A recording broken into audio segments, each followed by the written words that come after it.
Correct. 221.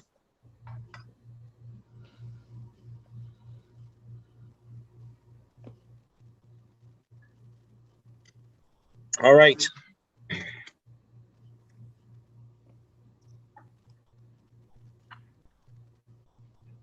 We did. Welcome to Garden of the Spirit, a class studying apples from the orchard for the second time.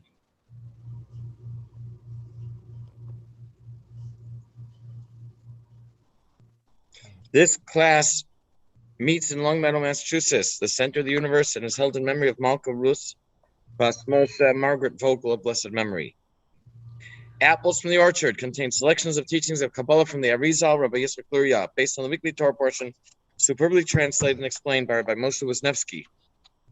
Okay, we are on 221. We're on the second chapter of Parshas Vayeishev.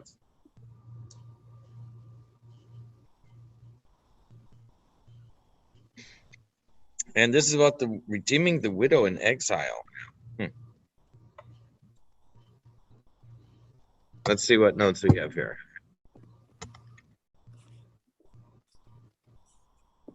Got it? Okay. So the story in the Parsha.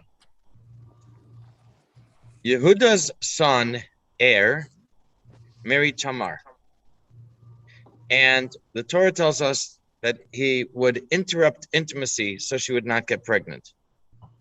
This is a grave sin, and therefore he died. Following the rules of Yibum, Yehuda married her to his next son named Onan.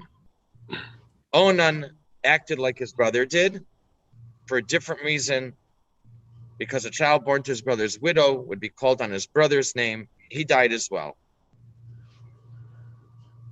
Yehuda did not know the reason his sons died. So then he was worried his next son would die as well if he would marry Tamar.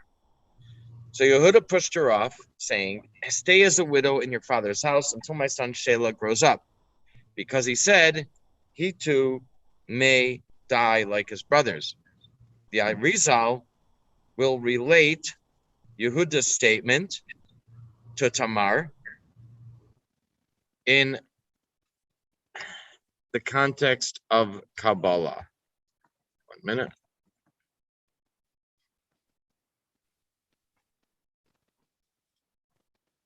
Okay. It's 221 at the top. Alan, go ahead. Redeeming the widow in exile. So Yehuda said to his daughter-in-law Tamar, "Wait as a widow in your father's house until my son Shelah grows up," for he feared lest he also die as his brother did. So Tamar went to live in her father's house. In the middle of Parsha Vayeishev, the Torah digresses from the story of Yosef to tell the story of Yehuda and Tamar. Tamar was Yehuda's daughter-in-law, married to his son Er did not want pregnancy to damage Tamar's beauty, so he withdrew before completing intercourse and wasted his seed on the ground. After Hashem punished for this by killing him, Yehuda had his second son, Onan, marry Tamar in order to perpetuate Er's name. This was in fulfillment of the commandment of levirate marriage, Yibum. Onan, knowing that the child of the union would not be considered his, also withdrew before completing intercourse, and Hashem punished him also by killing him. Yehuda eventually did not know why his sons had died. He had a third son, Shelah, but hesitated to have him marry Tamar because he was afraid she was the cause of her husband's death somehow or other, and that Shelah would meet the fate of his two older brothers. He therefore gave her an excuse for not having Shelah marry her. Go on.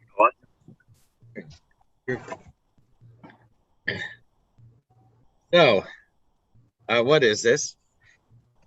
This refers to the era when the Beis Hamikdash was destroyed due to the sins of the Jewish people, and of course, the Beis Hamikdash was destroyed twice, 490 years apart, and it refers to both.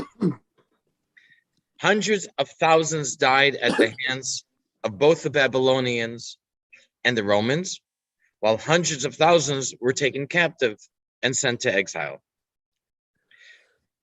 This is compared to the deaths of Er and Onan. While Tamar was sent back to live in her father's house. The people dying is like the deaths of Er and Onan. Tamar sent back away from Yehuda's house and told to wait before she marries Shelah refers to the Shechina that went into exile with the Jewish people. A moment, let's see what's next. Yeah, go ahead, next one. So Yehuda said to his daughter-in-law, Tamar. Tamar is an allusion to the Shekhinah, who accompanies us in exile after Hashem killed off all the evil generations among us, who are alluded to by Er and Onan.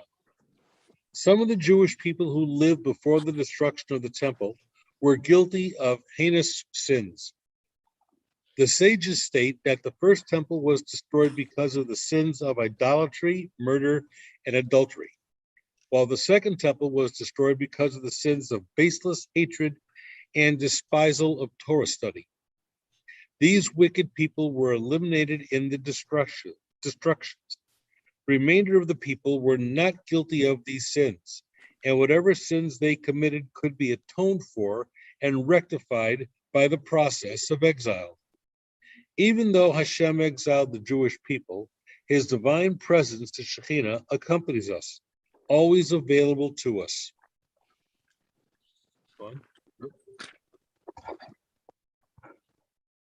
Okay. So, and we're going to look at the statement that Yehuda made to Tamar. I'm going to go back up. Stay as a widow in your father's house until my son Shelah grows up. Because he said he might die like his brothers.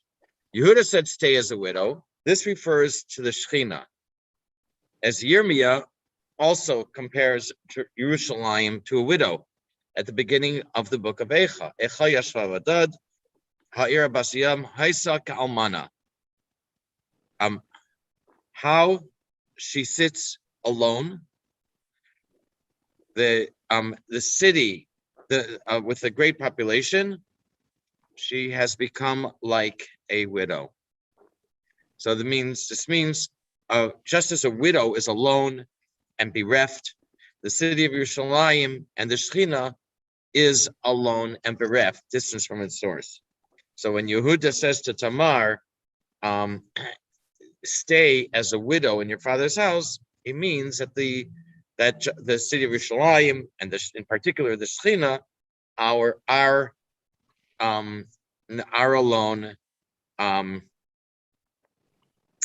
alone without their mate. Wait as a widow. This image also implies the Shekhinah, as it is written, how the populous city now dwells alone. The greatest amongst the nations has become like a widow. The divine presence has to be like a widow during the exile. This is the opening of the book of Lamentations. The prophet Yirmiyah's dirge, lamenting the destruction of Yerushalayim, the seat of the temple, as seen the seat of the temple is seen as the divine presence incarnate. Exile is compared to widowhood, since in exile, the divine presence, the wife in this allegory, must exist without her husband, Hashem. The Shekhinah, the Sephirah of Malchus of Atzilus, descends into the lower worlds in order to sustain them and is prevented from joining with Zer Anpin of Atzilus to renew her inspiration. Okay. The next, Yehuda said, stay in your father's house. The father of a Shechina is Hashem. Yehuda said, until my son Shelah grows up. Shelah has 3 letters, and with the addition of the letter Yud, spells Shiloh, which is a reference to Mashiach. We had this 2 weeks ago, and last week I started the class by going back and filling in what I had left out 2 weeks ago. So Shelah is very similar to Shiloh. It's like just missing the Yud. At present, Shelah is young, which was the excuse that Yehuda told Tamar, that wait till my son Shelah grows up. So Shelah is young, as the pasuk in Ovadia says, I have made you small amongst nations, you are very despised. But with the addition of a Yud, representing an infusion of divine energy, Shelah becomes Shiloh, when Mashiach will come. At that time, of course, the Shechina will return from exile. So Shelah is young. Shiloh is the developed Mashiach. Okay, Jim, please continue. Page 222 in your father's house. Your father's house. This refers to the Holy One, blessed be he. And waited until my son Shelah grows up, implying that he's still young. This means that you should wait until Shelah is filled with the letter Yud, indicating supernal light. This state is alluded to in the verse, behold, I have made you small amongst the nations, you are very despised. Thus, Shelah refers to the Jewish people in exile. Shekhinah is destined to mate when Shelah attains his mature form, Shiloh. Shelah and Shiloh are spelled exactly the same, except Shiloh possesses an additional Yud. Shelah is Shin Lamed Hey, and Shiloh is Shin Yud Lamed Hey. And Shiloh is also the same gematria as Moshe. Moshe. It's fixed. Shiloh is also the same gematria as Moshe, which is 345, because Mashiach will have elements of Moshe within him.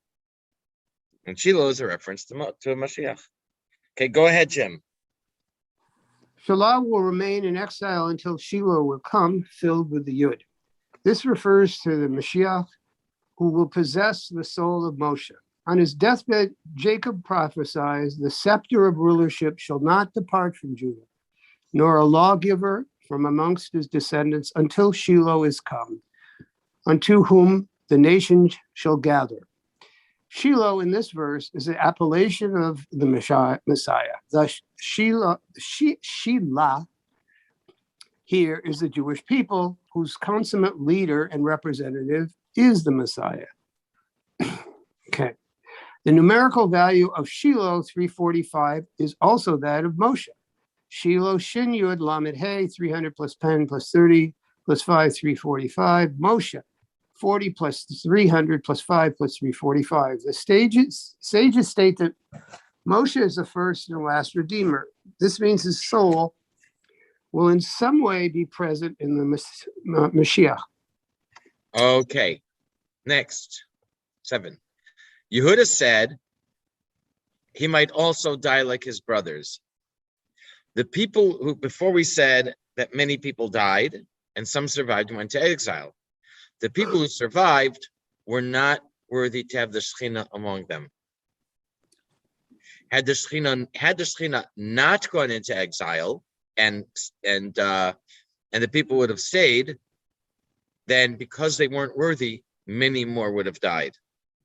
By leaving Yerushalayim and going into exile with the people, so the Shechina didn't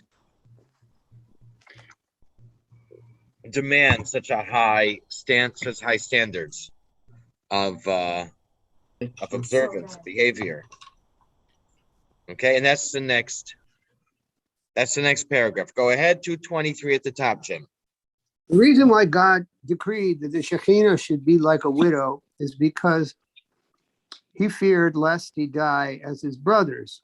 Therefore, she remains a widow without a husband until Mashiach comes, until Shelah grows up. If the Shekinah would have wed the Jewish people and not have been in exile, they would have been found unworthy of this union. They would have to die, as did their brethren when the temple stood. Therefore, God preferred that the Shekinah remain in exile. When living in the temple's presence, the standards of behavior are higher. Sinning is more sinful, more of an affront to an open manifestation of divinity. In exile, the Jews could be rectified gradually and safely. Okay. Now, this comment that he might die like his brothers also refers to the person designated in each generation as Mashiach.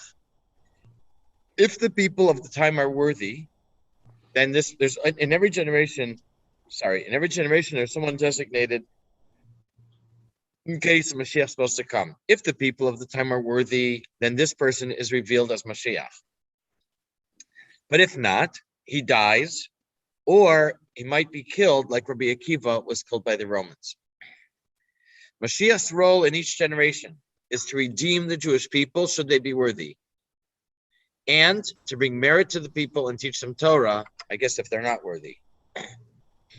So Yehuda also referred to this Mashiach of each generation when he said he might die like his brothers. Gershon 223, continue, because he feared lest he die as his brothers. This is because in every generation a spark of the Messiah comes into the world in accordance with Hashem's will. If the generation is worthy, he is revealed as the Messiah. If not, he dies or is killed as a martyr, as happened to Rabbi Akiva in time of Ben Koziva, and in many other cases we do not even know about. Rabbi Akiva was killed as a martyr in the Hadrianic persecutions that came as a reaction to the revolt of Bar Kokhba, whom the sages call the precantly Bar Koziva, the deceiving one. Should I continue? Continue. But come he must in every generation, either to redeem Israel if they are worthy, or to purify the generation, or to teach them the Torah if the generation is ignorant. All right. I could continue. Let me see. Yes, continue, please. This is why Jacob said, lest he also die, referring to the one spark. It's not Jacob, it's a mistake, should be Yehuda. Correct, the father, yeah. This is why Yehuda said, lest he also die, referring to the one spark of the Messiah that come in every generation. Do not marry him, he said, until he matures. He will then come to redeem Israel by Hashem's will. Okay, thank you. Stop right there. Okay, so this is this idea. How did we start? That Yehuda telling Tamar not to marry Shelah yet has this whole Kabbalistic idea about exile, about the Shekhinah going into exile when the base of Mikdash is destroyed.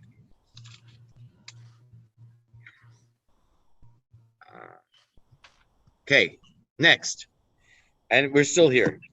Now we're going to bring in something new into the mix. It is the same, continuing on this topic. 9. The prophet Chavakuk was a prophet whose prophecies were included in the small books of Tanakh. That's like how much wood could a woodchuck chuck. The prophet Chavakuk, let me just do Chavakuk.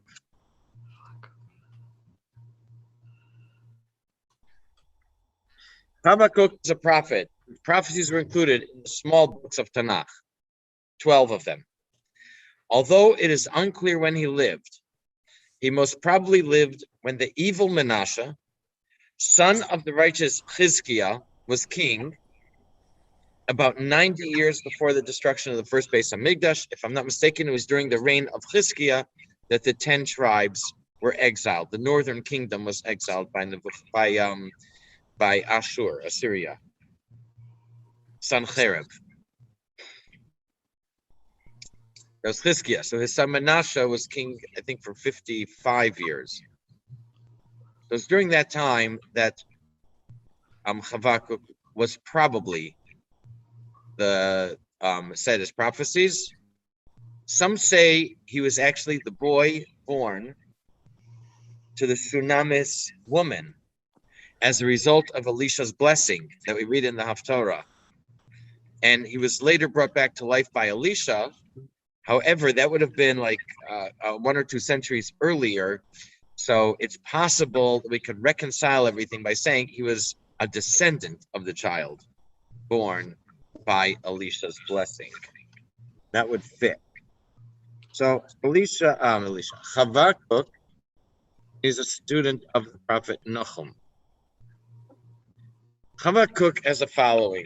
In the 2nd chapter, he says, I will stand upon my watch and take my place at the siege. I will wait to see what he will speak to me and what I can answer my reproof.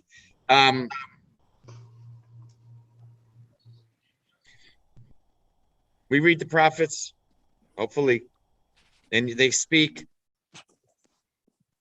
There were many people telling prophecies. Many of them were charlatans. You didn't know who was for real and who was a charlatan. False prophets. But a false prophet is not going to be successful if he's obviously not a prophet. So these people, they could even act like holy people, or what's the word?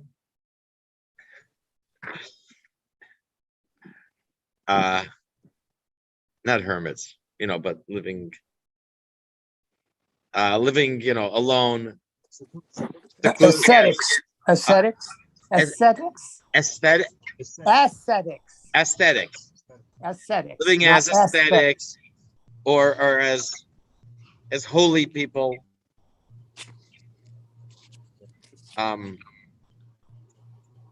So they're not ashrams. What do you call those guys?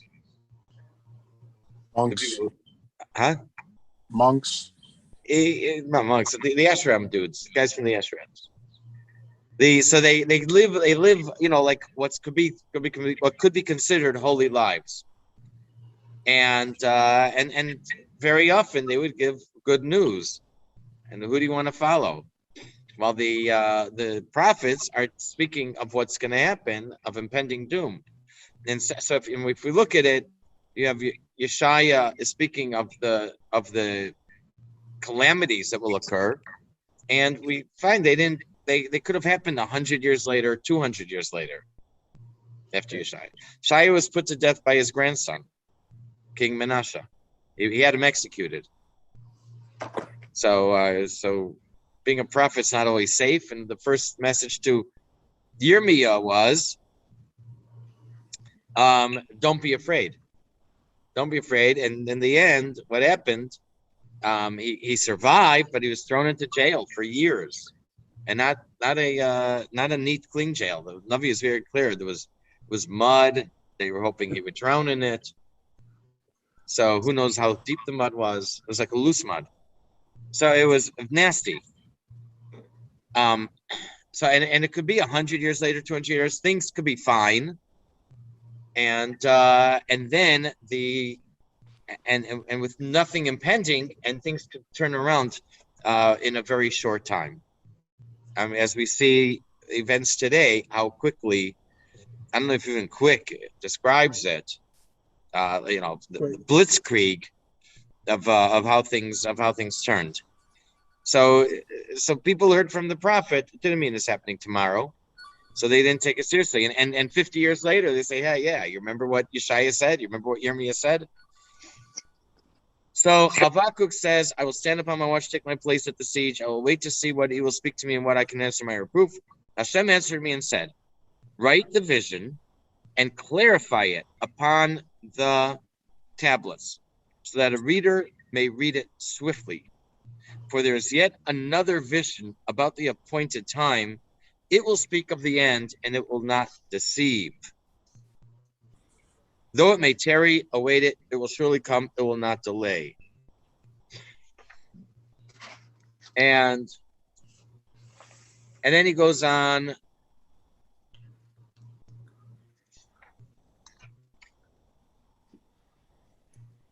He goes on to give his prophecies. But over here, it seems to say that to write it on the tablets is so that people could understand it clearly. The commentaries explain that if they would write on scrolls, the scrolls were for the people who go to libraries, people who study, and it was more often the scrolls were more cryptic. But something meant to be tablets would be for everybody. Anyone could walk by and read the tablets and it would be understood. We're going to speak here something a little bit different, and then we'll show the connection to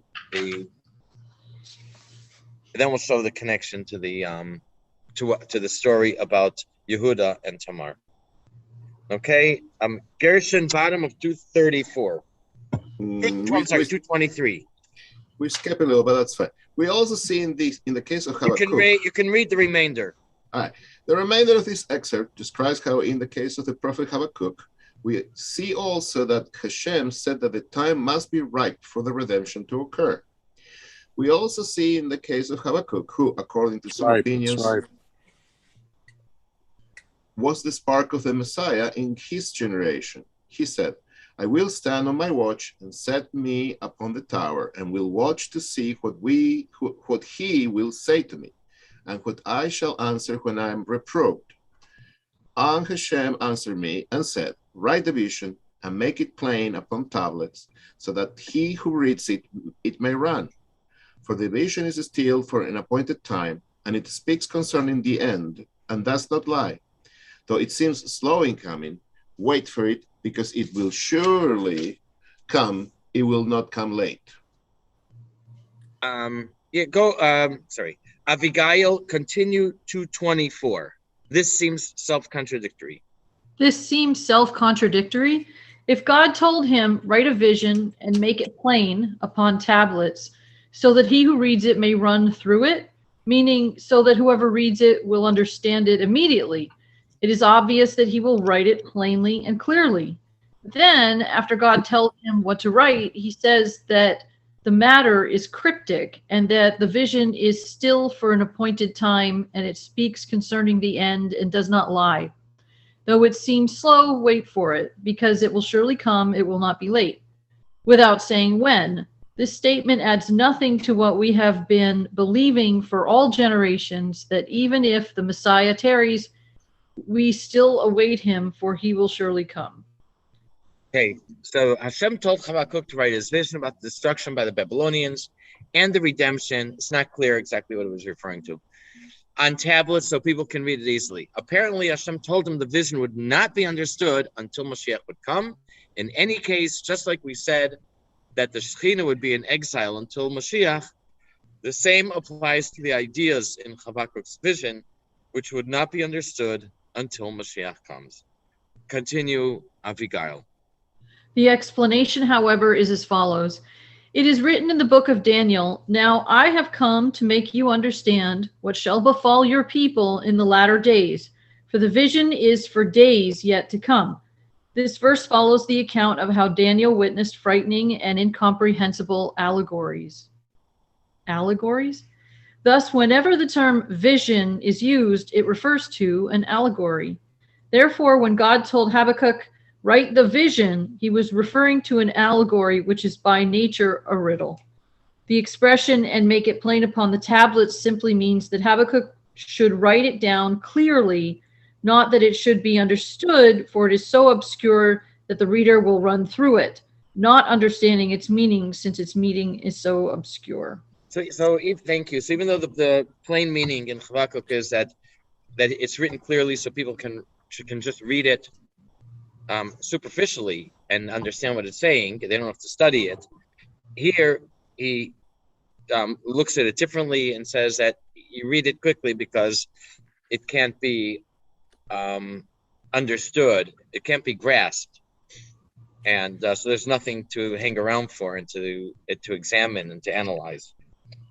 It makes sense, so that when it finally unfolds, everyone will understand because they had the parable. They had the mashal, right? But when Mashiach comes, so then we'll. So here, according to the way he explains it, when Mashiach comes, we'll get it, just like the Tamar and Yehuda. That the Shechina, that'll happen when Mashiach comes. Okay, so we don't have to finish class now. I did prepare more. I did. I'm good. Yeah. What time is it? So, but while I'm opening it, I didn't send it. I'll send it too. While I'm opening it, if anyone wants to comment, I didn't finish the whole next chapter, but I did part of it. It's interesting that although Tamar is likened to Shekinah in exile, it is through her that progeny that Mashiach comes. So it's ironic or it's appropriate? I think it's interesting, I said. It's not ironic, it's interesting.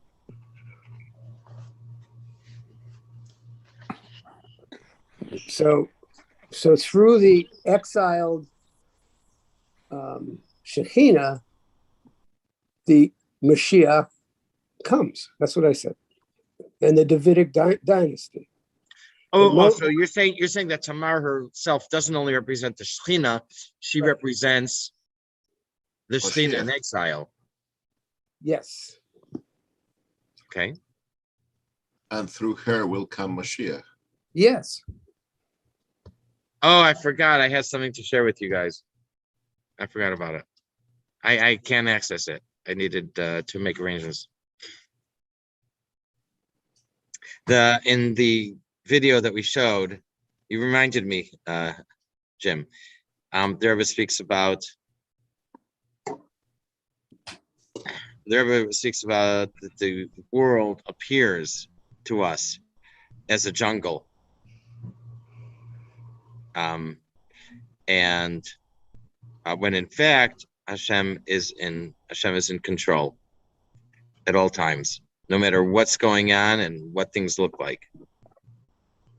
There's a garden is in the jungle. But it appears to be a jungle. A jungle with no law. No law and no and everything random and people doing what they want, but actually there is everything is under control of Hashem. Well, that makes me think about what teenagers go through. Makes me think about what's going on now. It just appears to be a jungle politically. It's only what makes it a jungle are the wild animals. Yeah. Otherwise, it's a garden. Yeah. Isn't it? Is there any rhyme or reason to what's happening politically today? I mean, one thing after another. It blows my mind. It just does. I don't know. I don't know. Oh, no okay. mind. Yep. So the Rebbe speaks. The Rebbe speaks that there is that Hashem didn't walk away from it. Yeah. Hashem's here, and we have to keep that in mind.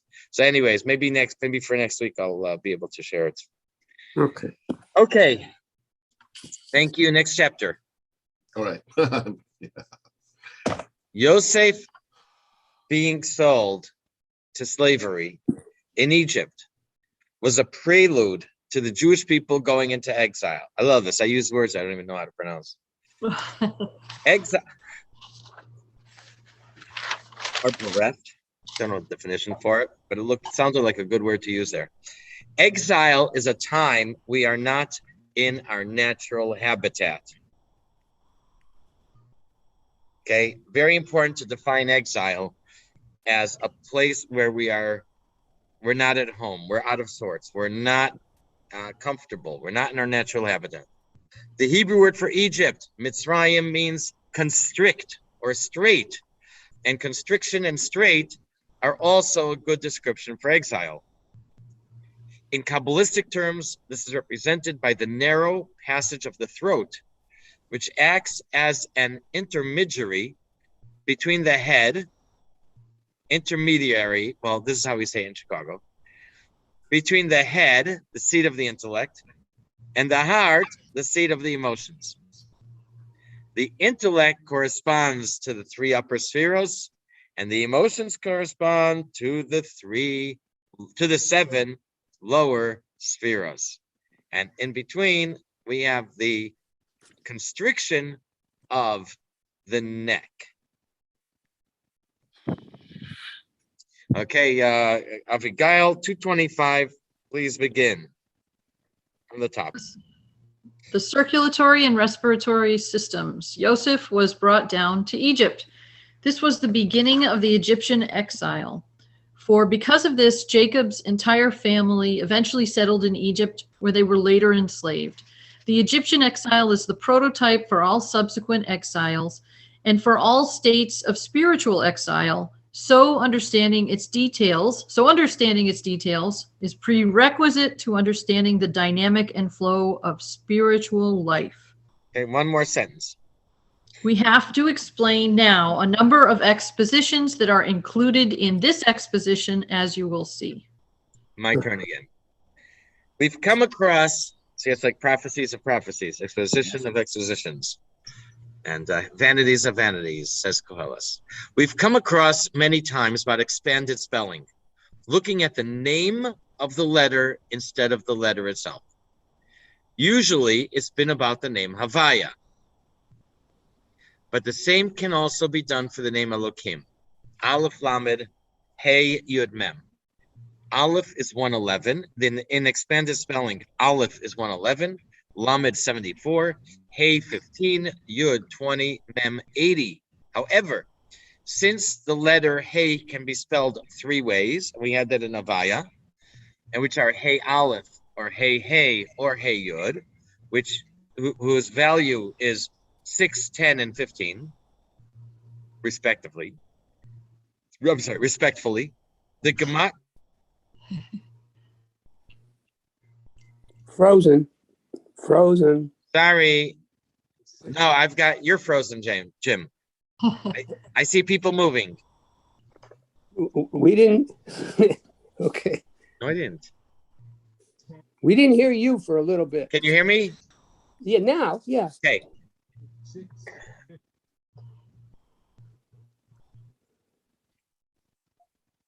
In Hebrew, I go right to left. Hey, Aleph. It is.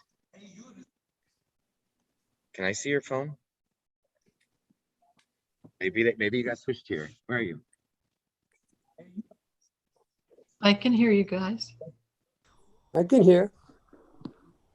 Okay. Right here. No, it's not in the middle. This comes first. Yeah. 1, 2, 3. Mine, it actually lays out differently, but still, the line before is first. Okay. So Hey Aleph is 6, Hey is 10, and Hey Yud is 15. The gematria, if it's the expanded spelling of the name Elokim, can be either 291, 295, or 300. The numbers are not essential to what we're going to learn here. What is important is that there are 3 different combinations or values of the name Elokim. The differences between spelling Hey can be seen in the Aramaic word Yehei. It should be. I'm going to add in here, slip in, that when we say Yehei Shmei Rabba Mavarach Leolam Lo Milmaya, may the great name be blessed forever and ever. So the great name is Yud-Kei Vav-Kei, Havaya. And we say, what about Havaya? That this great name should be blessed and glorified. It's Yehei, or which Havaya are we talking about? Yehei, Yehud, Hey, Aleph. We're talking about all 3 types of Havaya. Whether it's spelled with Yud, whether the expanded spelling of the Hey is with a Yud, with a Hey, or with an Aleph. These three spellings of the name Elohim form three elements of intellect: Chachma, Bina, and Das, for Ze'er Anpin in its undeveloped state. One moment. Okay, so we have the Elohim is constriction. Mhm. Elohim is structure. Did we do a whole thing on Elohim 1 or 2 weeks ago? Mhm. Or was that a different class? We've done it. We did here. So Elohim is I don't know all when. about. I think it was here. Elohim is all about a structure and parameters for Hashem's name, and which is similar to the constriction of the throat, and therefore it's an undeveloped or immature state of intellect. Okay, Avigail, please continue. It is known. It is known that initially, in its immature state, Ze'er Anpin possesses three facets of intelligence, expressed as three names, Elohim, spelled out with the letter Yud, spelled out with the letter Hey, and spelled out with the letter Aleph. These three letters form the mnemonic acronym Yehi. The name Elohim always signifies a contracted or constricted state of affairs relative to the name Havaya. Elohim is spelled Aleph Lamed Hey Yud Mem. This may be further spelled out as. Okay, you want me to read all of them? No, but if you look at the first box, Elohim is spelled with the letter Aleph, and if you look down the left column, the middle letter is Hey, and then the Aleph is bold. Yep. And the total is 291. In the middle chart, Elohim spelled with the letter Hey, and if you look down the left column to the letter Hey, it's the Hey is bold, which value is 5, and the total value is 295. And the chart on the right, Elohim spelled with the letter Yud, and the left column you go down to the letter Hey. What's bold is Yud, whose value is 10, and the total is 300.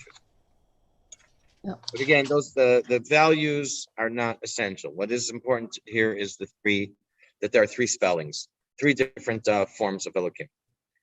And now,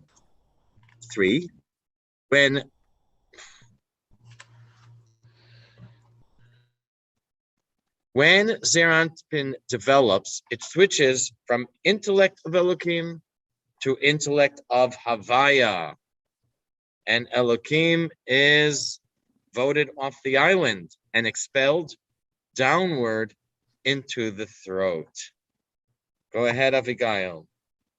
Okay, so Yehi is Yud Hey Aleph. Later, when Ze'er Anpin matures, its intelligence is expressed as names Havaya. When these mature states of mentality enter its consciousness, they expel the immature intelligence and push it downward, as we have explained elsewhere. There we explained that the first place they descend is to Ze'er Anpin's throat. Okay. Thank you. Now, which raises a question. The 10 spheros correspond to parts of the body. We've known that. We've learned that many times. We don't find any sphera that corresponds to the throat. So rather, the throat is from the undeveloped states of intellect, which get bottlenecked in the constriction of the throat. Yeah. Yes, okay. Alan, would you like to continue? Oh, let me see how far I got here. A little bit more. Okay. Alan, go ahead. All right. Now, the following requires an explanation. All a person's other limbs correspond to one or another of the 10 spheres. The three aspects of his intelligence correspond to the first three spheros, Chachma, Bin, and Das. The lower 7 spheres correspond to the parts of the body from the right arm and below, covering the whole length of the body, but there is no sphere corresponding to the throat. The explanation of this phenomenon is understood from what we just said. namely that when the three immature states of intelligence are expelled from the brain and descend, they descend first to the throat. Rather than corresponding to a specific spira, the throat is just the repository of the initial state of the head. Since the throat is a narrow and thin organ, the immature mental states get stuck there. Yeah, just a minute. I have to clear my throat. Quite. Huh? Because I'm immature. Okay. No objections. So to explain, there are three main channels in the throat: the windpipe, the esophagus, and the jugular vein, which is a major artery for the blood. A person's life depends on these three channels. This is why when slaughtering, a majority of the windpipe and esophagus must be severed. According to Rabbi Yehuda, the jugular vein must be severed as well, although the halacha does not follow him. An halacha for slaughtering an animal, more than 50%, at least 51% of either the trachea or esophagus must be cut. And in what did I say, an animal? More than 50% of both of them have to be cut. 51% of the trachea, plus 51% of the esophagus. Those are animals. In birds, more than 51% of one of them has to be cut, either the trachea or the esophagus. And while the vein is not required for halacha, the shochet is supposed to attempt to cut the vein as well. And with the bird, I could tell you, when after shechting a bird, every bird, there's a little technique to make the channels, the pipes, pop out to see that they've been cut. And you can see the windpipe, you can see the esophagus, and you look carefully. It's bloody, but you look carefully, you can see if it's been cut. And sometimes you didn't get 50% of either one. That happens. You want to do your best to avoid that, but sometimes you don't get 50% of either one.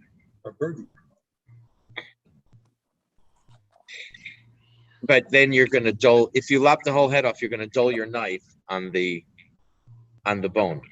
You're going to hit the bone, huh? But there's bones, and the knife will get ruined on it. You'll make niches. What do we call them? Nicks in the knife, and that's a big problem. So you don't want to go down to the bone. Okay, hold on. Okay, Alan, go ahead. Now I still don't like calling a jugular vein a major artery. Huh? Because arteries are different than veins.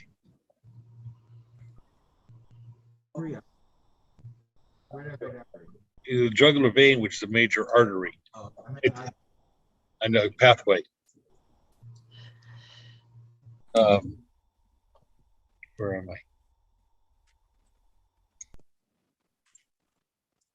Now it is known that three vital channels or pipelines pass through the throat: the trachea, the esophagus, and the jugular veins, through which all a person's blood and life force passes, as is known, and as is stated in the Talmud.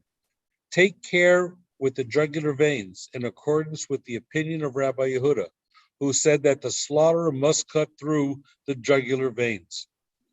Kosher slaughter demands that these veins be severed to effect the animal's instant death. If the slaughterer does not sever these veins together, the animal is considered to have been killed piecemeal, not ritually slaughtered, and is thus rendered unfit for Jewish consumption. We see, therefore, that in order to completely and instantly bring the animal from a state of life to death, these vital conduits must be severed.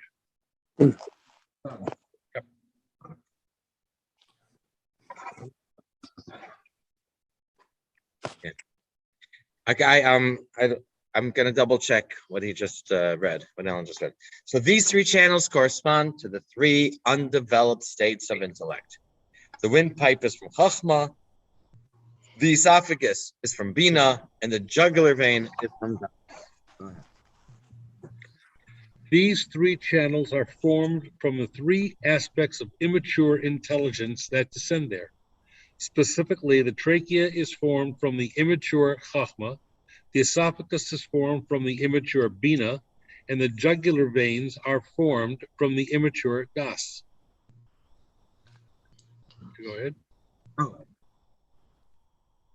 That's it. Okay. I don't see any more. Well, we could go a little. We can go on. There's Okay. yeah. So the next thing is going to say we're going to actually connect them. The right side is Chachma. Right, we have three elements of intellect in the brain.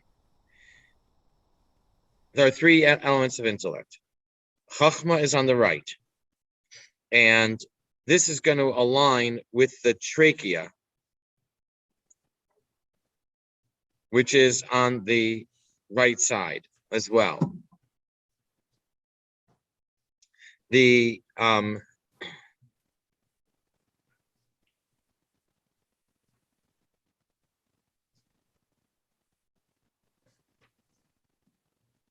and so it's the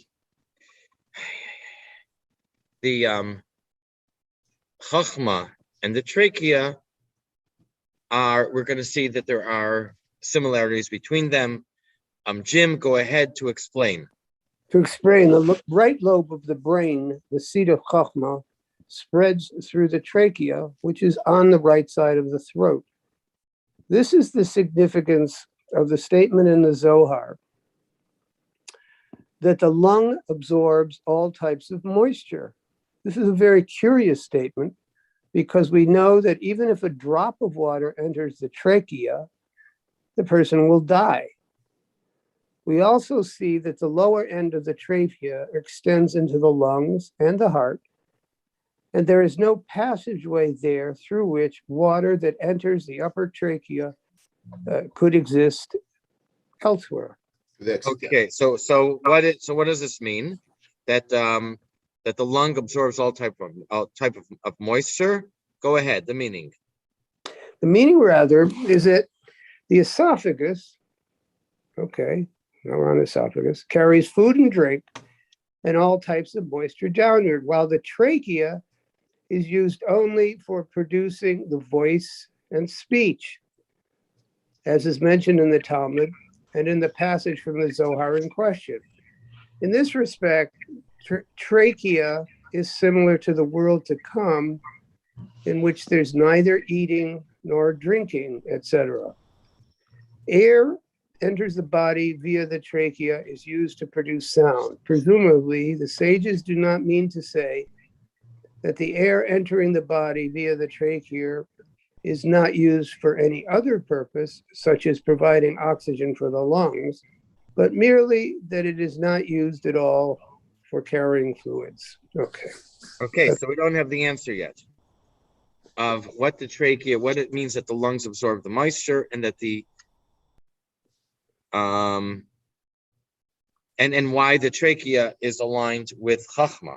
So go ahead, bottom of 227. Nonetheless, when the fluids and the moisture descend through the esophagus and reach the location of the lungs, the intensity of the heat of the fire issuing from the flame of the heart toward the lungs, as is known, causes the lungs to absorb the distilled and pure liquids by way of the membranes of the esophagus and the lungs.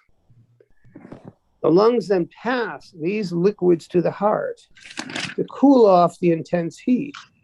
It is known the esophagus is attached to the trachea and the lungs until it descends lower to the location of the stomach. So therefore, the moisture of the esophagus can pass into the trachea by way of the membranes in their attached walls. So what it's saying here is that the heat from the heart, keep the lungs able, I guess, keep them dry, that they're able to absorb the distilled and pure liquids. So the I'm going to say the word heat. Is there another word? Heat, energy from the heart causes the lungs to stay dry, and instead the lungs pass the liquids to the heart to cool off the heat. So they interact. The esophagus is attached to the trachea and the lungs. Okay, and we'll do one more paragraph. Go ahead, since the lungs, Jim. Since the lungs absorb the fluids and water, which are manifestations of chesed, also the right side, as is stated in Tikkuni Zohar, that the element of water, which is manifest in the person as the white fluids, originates in the lungs, the immature right lobe of the brain, the seat of Chachma, therefore extends through the trachea and descends into the lungs. Water is associated with chesed because 1, life is dependent on it, and 2, it flows downward freely. The fact that the lung absorbs moisture means that it is associated with chesed. Since the trachea is attached directly to the lungs, it too is associated with the right side. Therefore, the right side of the intellect, Chachma, passes through it. So the lungs are capable of absorbing the moisture and passing them onto the heart to cool the heat of the heart. And this is the connection with the trachea. Just a minute.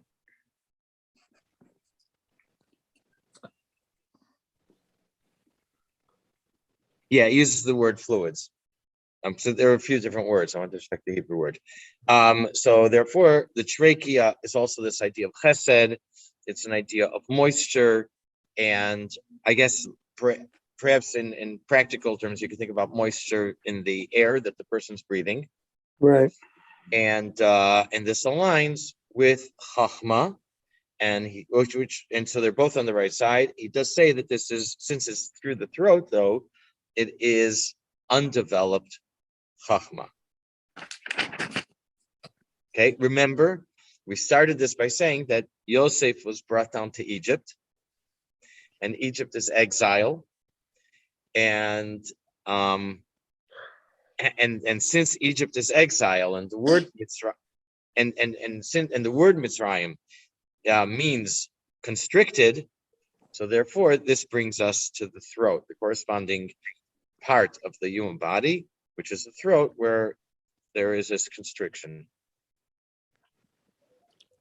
between the heart and between the head and the heart or torso. Okay. I vote that we pause here. Okay. Agree. Thank you. Thank you very much. everybody. Good Okay, night. great, guys. Good night. Wow. Thanks for so we're gonna come up to Rosh Hashanah's on Tuesday. Yom Kippur is Wednesday night. I can't do the class Tuesday that week. Tuesday, following week is Sukkot and then Simchas Torah, which are Tuesday and Wednesday. So we'll probably skip the 4 weeks. I'm not sure what else we can do, unless we Okay. do Sunday night for maybe some of the time. I don't know. So next week is good. Regular. Next week it should be good, and in 2 weeks should be good. Yeah, Yes, the next 2 weeks are good, All right. right? Yeah, And then we got a hiatus. All I right. think so. Okay. Yeah. Okay. Okay. Thank you. So much. Good night. Good night. Yes. Good night, all. Night. Great week.